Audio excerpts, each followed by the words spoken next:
Olá a todos, me chamo Gabriel Felipe Mânica e hoje eu vou realizar a apresentação do meu projeto de trabalho de conclusão de curso 1, que é intitulado Deep Libras, Desenvolvimento de um Tradutor Online de Libras para Português, orientado pelo professor Rafael Alves Paes de Oliveira. Esse vai ser o roteiro da nossa conversa de hoje. Eu vou começar com a introdução ao problema, vou passar pelos objetivos, a justificativa, o referencial teórico, então detalhar a metodologia, a arquitetura, as funcionalidades que se planeja para o Deep Libras. E por fim eu vou abordar como que o projeto vai ser avaliado e as suas conclusões. Para começar, eu quero que imagine o desafio diário enfrentado por mais de 10 milhões de brasileiros que fazem parte da comunidade surda. Muitas vezes eles são excluídos de conversas simples, perdem oportunidades de trabalho ou então dependem de terceiros para acessar serviços básicos. Isso acontece porque a Libras, que seria a sua língua principal, ela é muito rica e completa, só que a fluência por parte dos ouvintes, ou seja, as pessoas que não fazem parte da comunidade surda, é rara. E essa é uma barreira invisível que deve ser derrubada. No campo da tecnologia, já existem alguns avanços significativos que vão auxiliar nessa comunicação. Existem ferramentas como o VLibras, que é do governo federal, que criam uma excelente via de mão única. Então, traduzem o português para Libras. Só que a comunicação, ela precisa ser uma via de mão dupla. Então, existe uma lacuna crítica nesse sentido. Como que uma pessoa surda, se expressando na sua língua principal, que seria Libras, pode ser compreendido de uma forma instantânea por um ouvinte que não possui conhecimento em Libras? O Deep Libras ele nasce exatamente para criar essa ponte, essa via de volta, permitindo que gestos se tornem texto em tempo real, fazendo com que ouvintes consigam compreender surdos corretamente. Então, dessa forma, o objetivo geral do nosso projeto é desenvolver uma aplicação web acessível que realize a tradução em tempo real de gestos da língua brasileira de sinais para português, utilizando visão computacional e redes neurais.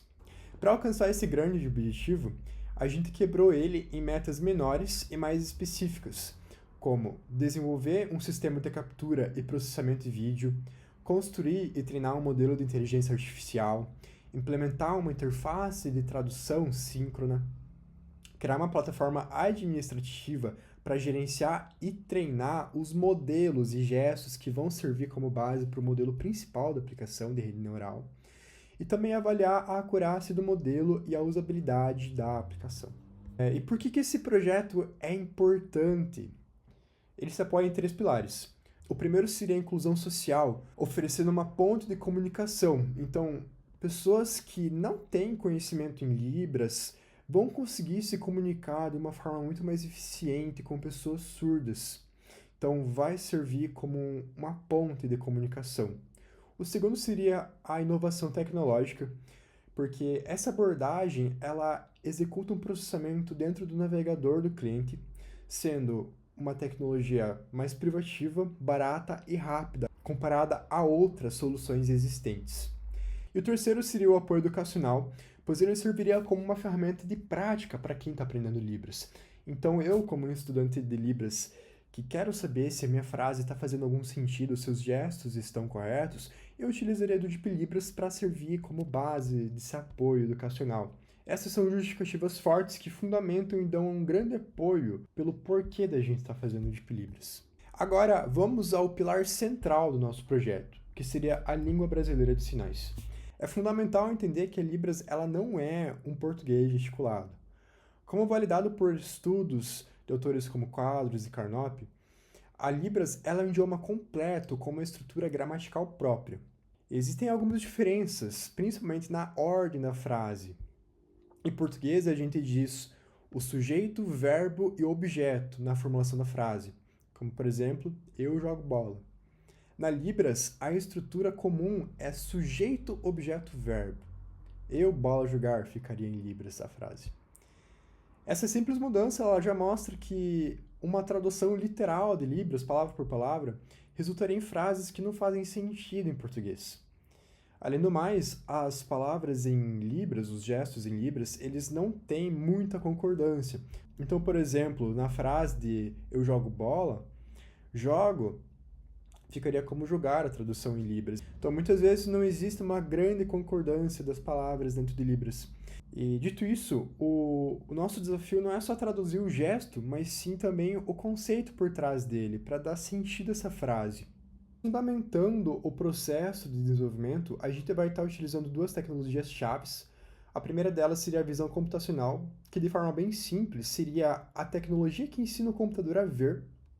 E no nosso projeto, a gente vai identificar os pontos chaves a partir da visão computacional. Então, seria as articulações dos dedos, pontos referenciais faciais do corpo, para entender a forma e o movimento do indivíduo. Depois vai entrar o aprendizado de máquina. Essa seria a parte que vai ensinar o computador a aprender. E nesse caso, a gente vai alimentar com milhares de exemplos e gestos e significados uma rede neural, e ela vai aprender a reconhecer os padrões para predizer a tradução correta dos gestos. Existem alguns trabalhos que foram analisados que são bem importantes para entender onde que a gente poderia inovar dentro da área da tradução de Libras para português. O trabalho Self Libras, por exemplo, ele possui um foco muito mais pedagógico, porém o Deep Libras ele também foca muito mais na comunicação, além da questão educacional. Também o estudo da UFOP, que estaria focado muito mais em realizar uma pesquisa metodológica de como estar utilizando tecnologias para traduzir Libras para português, mas não sendo uma aplicação final que o usuário ele poderia estar utilizando. No nosso caso, o Deep Libras ele seria uma solução de ponta a ponta, contando com muito mais acessibilidade e disponibilidade. Também outro exemplo, estudos com CNN focam em sinais estáticos e processamento no servidor. Já o Deep Libras ele lidaria com gestos dinâmicos, então formulação de frases, não só identificação de letras, por exemplo. E o processamento ele ficaria totalmente dentro do cliente, do navegador do cliente. Para construir o projeto, vai ser utilizada a metodologia Agile Scrum. O trabalho ele vai ser organizado em 4 sprints mensais, usando o Jira para gerenciar as tarefas, o GitHub para versionar o código. E a escolha das tecnologias foi bem estratégica. Vai ser utilizado tanto Stack Start como framework Full Stack para ter um ambiente coeso em TypeScript, utilizando tanto o front-end quanto o back-end, né, uma aplicação Full Stack. Para a visão computacional, vai ser utilizado o MediaPipe do Google, porque ele tem uma alta performance no navegador e possui uma abordagem de Privacy por Design. Então, os dados que são informados ficam dentro do navegador, eles não são enviados para nenhum outro local. Para a inteligência artificial, o TensorFlow.js vai ser o coração do projeto, porque ele permite tanto a tradução quanto o treinamento do modelo diretamente no navegador do usuário, no dispositivo do usuário, eliminando a necessidade e os custos de um back-end mais robusto, um servidor com GPU. E por fim, o MongoDB vai servir como banco de dados por conta da flexibilidade de lidar com os dados e landmarks que a gente vai gerar, vai ser um grande volume de dados. Então o MongoDB ele possui uma flexibilidade maior que vai auxiliar nisso. Para arquitetura e segurança, o projeto foi pensado em ser arquiteturado utilizando a arquitetura monolítica, em que a aplicação é construída como uma única unidade. Então, visto como o Stack Start ele é um framework full stack, ele facilita a adoção dessa arquitetura. Já a respeito do fatiamento vertical dentro da arquitetura monolítica, é uma forma de organizar o código a partir de funcionalidades, em vez de camadas técnicas. Então, em vez de usar interfaces, lógica de negócios, a gente vai organizar o código através da tela ou da funcionalidade de tradução, também da outra funcionalidade de gerenciamento dos modelos e gestos.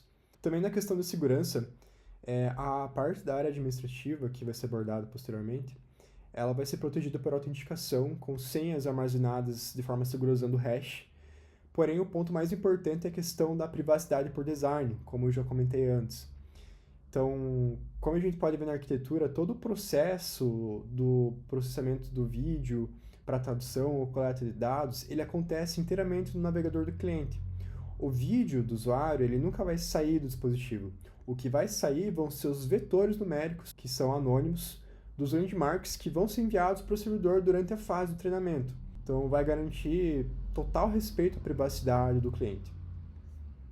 Para a primeira funcionalidade, que seria a tradução de Libras, a interface foi pensada em ser minimalista, como mostra o wireframe, que seria focado apenas na tradução. E a gente também desenvolveu uma POCzinha para estar demonstrando como o projeto ele funcionaria. Então, o usuário simplesmente abre o site, ele permite o acesso à câmera e já consegue ver a tradução dos gestos em tempo real, como se fossem legendas.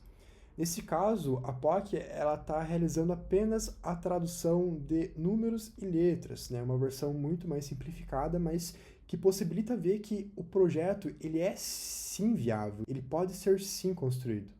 A segunda funcionalidade seria a plataforma de gerenciamento. Então, para entrar nela, teria uma tela de login e acessando ela, o usuário ele vai conseguir cadastrar gestos para popular o dataset do sistema. Então, exibiria ao lado esquerdo uma listagem com os gestos já cadastrados e no lado direito acima teria a possibilidade de ou importar por vídeo ou então realizar a própria gravação do gesto. Também teria a possibilidade de criar um novo modelo de rede neural.